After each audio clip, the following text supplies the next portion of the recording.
श्रीनगर के ऐसे जॉइंट इलाके हैं जहां पे अभी पीने का पानी मैसर नहीं होता है, सड़कें प्रोवाइड नहीं हुई है। मैंने नए कश्मीर में ये देखा है कि बड़े बड़े दावे भाजपा सरकार की तरफ से, सेंट्रल गवर्नमेंट की तरफ से देखने को मिले थे जो अभी तक बिल्कुल खोखले देखने को मिले हैं। मैंने नए फारसी में कहावत है आंच बरखम कि जो कुछ आपके सामने है वो आपके सामने ही होता है।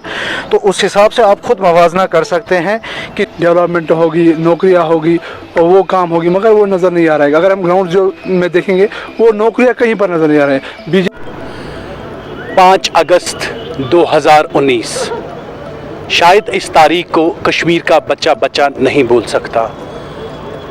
इसी दिन आर्टिकल 370 और 35A को ख़त्म किया गया था जम्मू एंड कश्मीर से। ये सोच के ख़त्म किया गया था इसके बाद विकास होगा, इसके बाद नया कश्मीर बनेगा, इसके बाद डेवलपमेंट होगी, इसके बाद बेरोज़गारी ख़त्म होगी, महंगाई ख़त्म होगी, नया कश्मीर बनेगा। मगर आज भी हम जब देखते हैं अनएम्प्लॉयमेंट, बेरोज़गारी, महंगाई वही की वही है। सरकारों के बड़े बड़े दावे, वहीं पे मरकजी सरकार ने ये दावा किया था आर्टिकल 370 और 35A सबसे बड़ी रुकावट है डेवलपमेंट के हवाले से। अब उसको भी ख़त्म किया गया था इसी तारीख को। अब 2 साल हो गए। 2 सालों में क्या कुछ हुआ, क्या कुछ बदला? क्या नौकरियां मिली? क्या अनएम्प्लॉयमेंट ख़त्म हो गई? क्या नया कश्मीर बना? क्या विकास हो गया? क्या महंगाई ख़त्म हो गई? इस सब पे हम आज बात करेंगे हमारी यूथ के साथ। मज़ीद जानते हैं इस रिपोर्ट में हमारी यूथ के साथ क्या कुछ हुआ। और साथ साथ में आज बीजेपी ने अपने ऑफिस में एक जश्न भी मनाया, डांस भी किया। जब हमने बीजेपी के सीनियर लीडर से पूछा तो उन्होंने कहा बीजेपी का हमेशा प्रोटोकॉल ही रहा है कि डेवलपमेंट और विकास। क्या विकास किया मरकजी सरकार ने, क्या कुछ हुआ? मजीद जानते इस रिपोर्ट में। आज की बात सीधे आज की यूथ के साथ।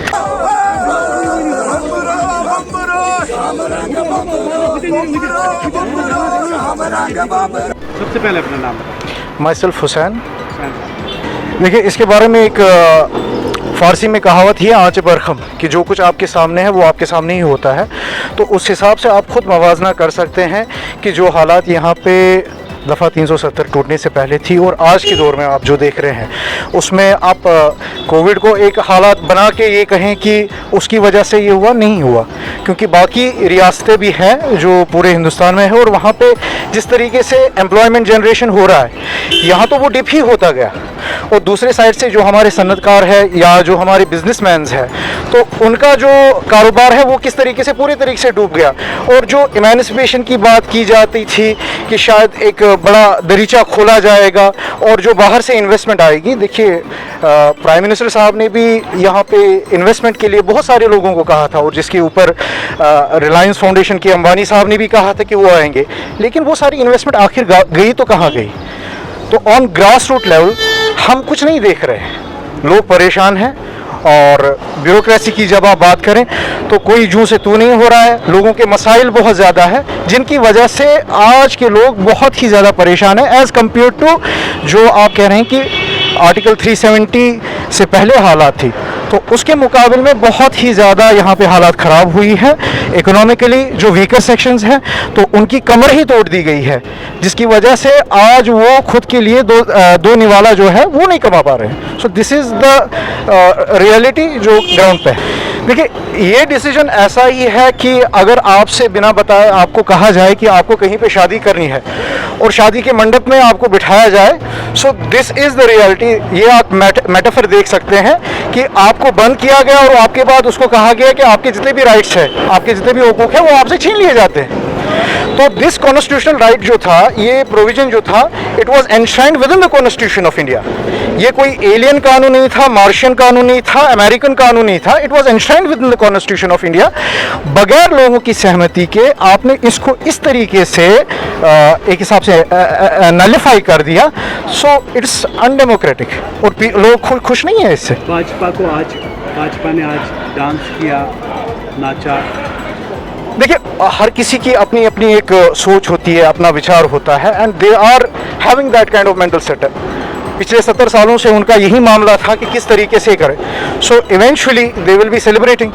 This is what was in the agenda of BJP from past 70 years and they have achieved it. Thank you so much. Thank you. आज ही के दिन आर्टिकल 370-35 को ख़त्म किया गया, आप इसको कैसे? देखिए आज दूसरी एनिवर्सरी है दफ़ा 370 और 35A को हटाने की। नए कश्मीर के दावे हो रहे थे। मैंने नए कश्मीर में ये देखा है कि जम्मू कश्मीर वैली के अंदर पेट्रोल का प्राइस जो है उसने सेंचुरी मारी। मैंने नए कश्मीर में ये देखा है कि यहाँ पे युवा जो है अपने रोजगार के लिए तरस रहा है। मैंने नए कश्मीर में ये देखा है कि पूरे हिंदुस्तान के अंदर, पूरे देश भर के अंदर जो है सबसे ज्यादा टैक्स पेयर्स जो है वो जम्मू कश्मीर वैली की आवाम है। मैंने नए कश्मीर में ये देखा है कि आज भी डिस्ट्रिक्ट श्रीनगर की बात करूंगा मैं, अलग डिस्ट्रिक्ट बाकी डिस्ट्रिक्ट के छोड़े, डिस्ट्रिक्ट श्रीनगर के ऐसे जॉइंट इलाके हैं जहाँ पे अभी पीने का पानी मैसर नहीं होता है, सड़कें प्रोवाइड नहीं हुई है। मैंने नए कश्मीर में ये देखा है कि बड़े बड़े दावे भाजपा सरकार की तरफ से, सेंट्रल गवर्नमेंट की तरफ से देखने को मिले थे जो अभी तक बिल्कुल खोखले देखने को मिले हैं। मैंने नए कश्मीर में ये देखा है कि इकोनॉमिक लॉस जो जम्मू कश्मीर वैली के अंदर हुआ है पिछले 2 सालों से, शायद वो जम्मू कश्मीर वैली जो है पिछले आने वाले 10 सालों के अंदर या आने वाले 8 सालों के अंदर जो है वो रिग्रो कर पाएगा। ये बार बार जिक्र हो रही थी कि हमें कश्मीर की आवाम से प्यार है। अगर आपको कश्मीर की आवाम से प्यार है, आपने दफा 370 को खत्म किया डेवलपमेंट के लिए, विकास के लिए, आपको कहां पे डेवलपमेंट नजर आ रही है, कहां पे विकास नजर आ रहा है? कश्मीर का युवा सड़कों पे अपने रोजगार के लिए तरस रहा है। यहाँ पे अगर आप देखिए महंगाई का दौर जो है वो बढ़ता हुआ नजर आ रहा है। आप जीडीपी को दोष दे रहे हैं, जीडीपी को बरकरार रखनी है। क्या जीडीपी को केवल आपको जम्मू कश्मीर की वजह से बरकरार रहती है? पूरे देश भर के अंदर सबसे बड़ी बात यह है कि धारा 370 टूटने की वजह से अगर देखा जाए जम्मू कश्मीर जो है वो बहुत पीछे चला गया। उसमें जाके फिर और एक कोविड-19 का फेज भी आया, लेकिन ओवरऑल अगर देखा जाए इसमें जम्मू कश्मीर वैली के अंदर जितने भी बिजनेस सेटअप्स थे, या चाहे प्राइवेट सेक्टर्स की बात करें, गारमेंट सेक्टर्स की बात करें, हर एक ने जो है लॉस दिया है।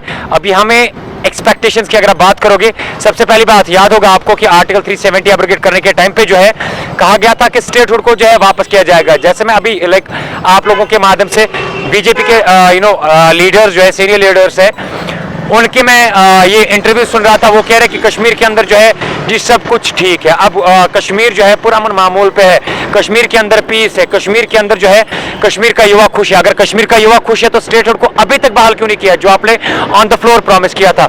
अभी आप डिलिमिटेशन प्रोसेस को कर रहे हैं, उसको खत्म करने के बाद फिर आप इलेक्शन करेंगे और शायद फिर आप स्टेटहुड की बात करेंगे अगर आप इलेक्शन में जो है अपना सीएम खड़ा कर पाते। मैं इतना कहना चाहता हूं आपके माध्यम से मरकजी सरकार से, ये देश हमारा है, हम इस आइन की कदर करते हैं, लेकिन आप लोगों को चाहिए अगर वाकई में कश्मीर के आवाम की खिदमत करना चाहते हैं, कश्मीर के आवाम को अपना मानते हैं, तो आप लोगों को चाहिए कि कश्मीर के युवाओं के साथ खड़ा हो जाए, कश्मीर के युवाओं के लिए रोजगार देंगे।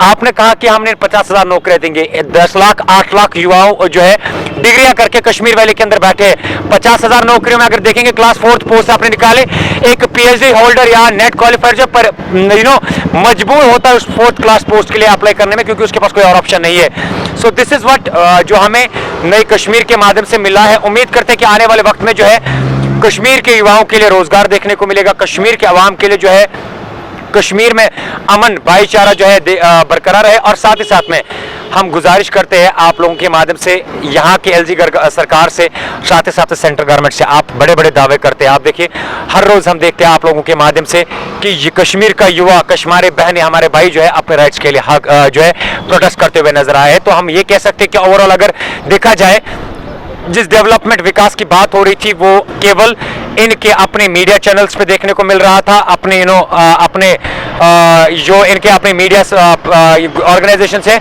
उनके थ्रू देखने को मिल रहा था। ऑन द ग्राउंड जीरो अभी तक मुझे नहीं लगता है कि कश्मीर के अंदर जो है 10 या 15% भी विकास हुआ हो, जिसके दावे जो है बड़े बड़े दावे मरकजी सरकार या भाजपा सरकार कर रही है। देखिए आज का दिन जो है वो जम्मू कश्मीर के लिए एक इम्पोर्टेंट दिन था, क्योंकि आज ही का दिन आर्टिकल 370 और 35 को जम्मू कश्मीर से खारिज किया था, और वहाँ पर बताया गया था यहाँ पर डेवलपमेंट होगी, नौकरियाँ होगी और वो काम होगी, मगर वो नज़र नहीं आ रहा है। अगर हम ग्राउंड जो में देखेंगे वो नौकरियाँ कहीं पर नज़र नहीं आ रहे हैं। बीजेपी का बड़ा बड़ा दावा होता है हमने वो नौकरी लगाई, हमने वो लगाया, हमने वो बनाया, मगर अगर हम ग्राउंड जीरो पर देखेंगे वो कहीं पर नज़र नहीं आ रहे हैं। तो आप इस फैसले को कैसे देखते हैं, जैसे कि आर्टिकल 370 और 35E को एब्रोगेट किया गया कश्मीर से, इसको आप कैसे देखते हैं? आपको लगता है ये सही है? देखिए, उन्होंने 370 और 35A को खारिज किया गया जम्मू कश्मीर के। उन्होंने बताया कि हम यहाँ पर नौकरियाँ लगाएंगे, डेवलपमेंट होंगे। अगर आपने किया ये ख़त्म तो आप नौकरियाँ दीजिए लोगों को। आज आप MA करके बैठ करके श्रीनगर में के बाज़ारों में होते हैं जवान, सुसाइड करते हैं, ड्रग्स करते हैं। और वो क्यों करते हैं? क्योंकि उनको नौकरियां नहीं मिलती है। अगर आप BJP ने ये फैसला लिया है तो मगर आप ये काम करो, ये वादा पूरा करो।